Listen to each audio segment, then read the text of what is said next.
Hope you got your shitting pants on. You are about to shit your pants. Hello, everybody. Welcome to my first official Walking Dead review for season 8, the premiere episode 100.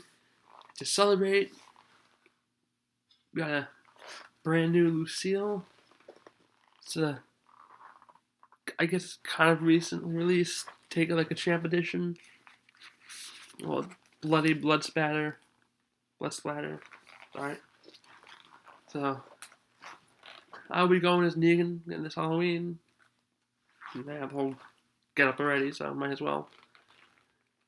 And I wanted to get one like a full size replica because the other one I have is more of a collectible that is actually worth some money, quite a bit of money. So I don't want to take that out banged up. So I will have Lucille here for this video review. She will be helping me out, keep me on track, because this was a crazy premiere. A lot of excuse me, was pretty predictable, but liked it nonetheless. I particularly enjoyed all those season 1 callbacks, references. It was rather entertaining. I mean, the gas station thing I kind of knew was coming because of the premiere. They released it prior.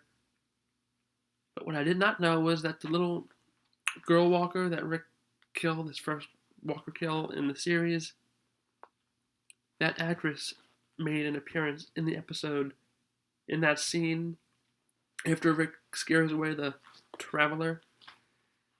He sees a walker, and she has the same mouth opening like as the little girl walker. You don't see her for that long, but that's the same actress who played the little girl walker, the one with the teddy bear. So I love it. That was one of my favorite moments in the episode.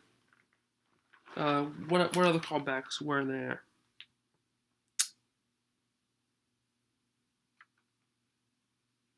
The way Rick was in the bed was very reminiscent to him waking up from the coma.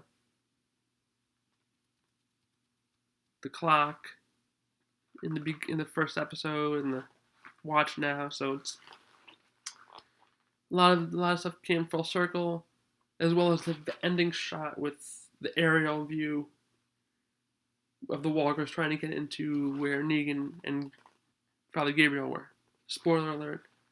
Obviously, if you're watching this, you know there's going to be the episode is going to be talked about. So, alright, so getting right into it, we also have Carol looking at a graffiti flower. Look at the flowers, Carol. Alright, so we have the group of Carol, Tara, Morgan, and Daryl are trying to orchestrate mega towards the sanctuary. And Tara is chewing on Twizzlers the entire episode, which I find hilarious. I love Twizzlers. It was always one of my go-to movies as a kid. Still love them. Now I have a craving for Twizzlers. Go figure. And Daryl eventually will break off and go on his own to set up explosions to lure the walkers. One of the best parts of the episode there. Dwight and Daryl communicating. Daryl sends a bolt to Dwight saying tomorrow, and then Dwight sends a bolt back with a message listing where Negan's lookouts are. And the group subsequently goes and picks them off one by one. Particularly like the one with that Rick lets reanimate. That he was going to let reanimate, and then he decides to let the trained walker have him after he says that Carl's going to die. Another callback, that walker, I was just actually reading that walker is the same guy who played that one walker who they showed in season 1, the pilot who got up off the bus. The one with the tie, he looked dressed all nice. That Walker, that's the same guy. Apparently, he's been used a few times, as well as in Fear. Okay, so Rick's flash forward. Mercy prevailed over Wrath. Comic book readers, you kind of know where that's hinting at the future of a certain character. I will not spoil it here because I want everyone to see how it unfolds. Comic book readers, I'm sure you know what I'm talking about, who Rick is talking about with the Mercy. I will leave it at that. Rick gives us his speech. We've already won that whole spiel. I'm not going to analyze his speech at this point in time. We have... Okay, so Rick rolls up on the Sanctuary. They fire warning shots to alert Negan. Hell, I'm sorry. I was in a meeting. All the lieutenants come out. Gavin, who we've all met, who is one of the more reasonable ones. Simon, who everybody loves the things he comes out with, but he's not one of the better ones. Freaking Eugene, Dwight, and Regina, who I do not believe we've met Regina yet at this point. Correct me if I'm wrong.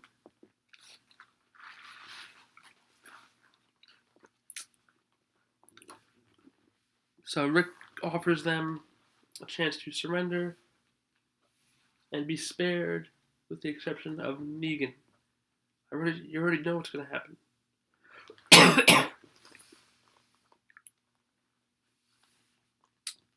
And then Negan's like, I do. You don't. Then he questions if Rick has the numbers. You don't. And he brings out Gregory. And I love Jesus' reaction when Gregory comes out.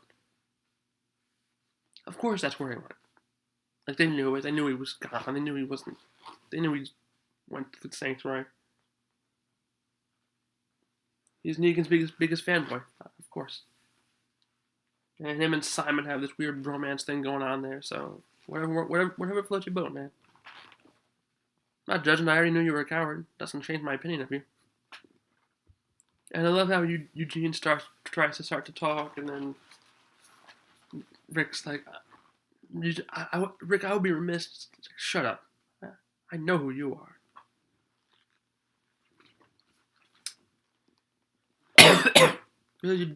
Eugene's a coward. He started to really become a big survivor. And once Abraham, then everything changed for him. He just retreated back to his old ways. As soon as Negan captures him, he's just like, oh, just, I'll do whatever you want. No spine at all. So after Gregory gives his spiel of anyone who's at the hilltop, well, if you don't leave and go back to the hilltop now, you will not have a home to go back to. Then at the hilltop stand with Negan, to which Jesus awesomely interrupts him. At the hilltop stand, yelling, the hilltop stand with Maggie. Yes, that was an awesome moment for me personally. And Simon is all upset, and I feel like I invested a lot in you, just pushing him off the balcony. Alright, so we have that. Rick repeats Negan's "You make me count" line, but only instead of 3, he starts at 10. At 7, he starts shooting. All at once, they're shooting at Negan, they're shooting the glass out of the Sanctuary to help draw the herd, which Daryl is leading with the explosions at this point. As this is all going on, Rick had this brilliant plan laid out. Carol, Morgan, Tara had this tripwire rigged with an explosion for the Savior's vehicles that went out to blow them up. Morgan saved the day with a walker right there that almost set off the tripwire prematurely, took it out. So that got things started. Of course, Negan thought that was something good for him, but really it wasn't. As this is all going on, Rick sees Negan on the ground, on the floor somewhere. And he's just shooting at him, just nonstop. Gabriel has to come and get him and remind him it's not about you. And Rick snapped out of it, and he takes a Polaroid of Negan, which is funny because they took the Polaroid of Glenn and Abraham after they got Lucille, which is something that the Saviors do. So that was a nice little nod there. Sorry, I'm cough lately. Blowing up the RV, which is very similar to Holly driving the truck through the wall, the sanctuary in the comics, but Holly is dead. Rest in peace. So they can't use her. Gabriel drives the RV, jumps out the back, and Rick blows it up inside the sanctuary, so that breaches it. Gabriel gets into his car and sees Gregory running for his life. He goes to save him, and exactly what you would expect to happen is exactly what happens. Gregory runs, gets in the car, and leaves Gabriel fend for himself, and we know Gabriel winds up with where in the trailer where Negan is. I checked out the VR experience. It shows Negan fighting the walkers. I'm in such a habit of Fear the Walking Dead, I almost call him infected. And he rolled underneath, very similar to how Rick rolled underneath the tank in the first episode. Reminiscent of, and then the aerial shot over just completes that. Of course, Gabriel is trapped in there with Negan. Better have his shitting pants on. That's a funny moment because Gabriel creeped up on Negan. Holy crap! That whole moment, now Negan's kind of creeping up on him. And a lot of people were like hating on this episode. And I'm like, yeah, they're gonna kill Negan in the first episode of season 8, in the beginning of All Out War. Come on. It's like, oh, they could have killed him. Yeah, of course they could have killed him. But then, all right, All Out War has begun. It's over in one episode. They're not gonna kill Negan, not yet. They're not supposed to kill him in the first episode of season 8. I get people don't like we're gonna talk. Okay, this is not a Michael Bay film. There's not gonna be an explosion every 5 seconds. Even though there kind of was at certain points, but there's gonna be talking, there's gonna be dialogue. They're not gonna kill Negan off. Also, Negan got the jump on Charlie Gabriel. His gun was strapped to him. He wasn't at the ready. By the time he turned, got his gun ready, Negan could have killed him easily. Alright, Negan has Lucille. Negan could bash his head in so fast if he tried something. Alright. Everybody's freaking complaining about that. Rewatch the episode. Stop complaining over every little thing.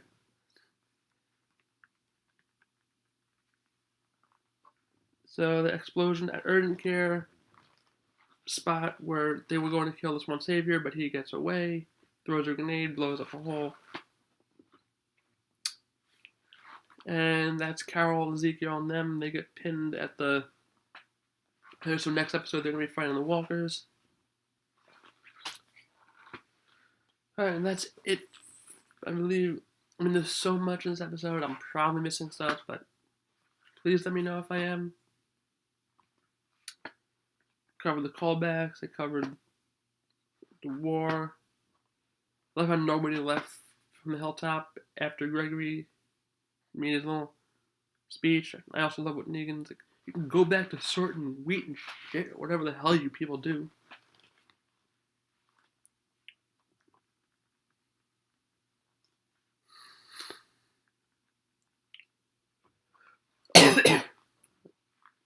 Walker Kill of the Week is Daryl Dixon's Walker explosion. When he shoots the explosion, it kills and blows up.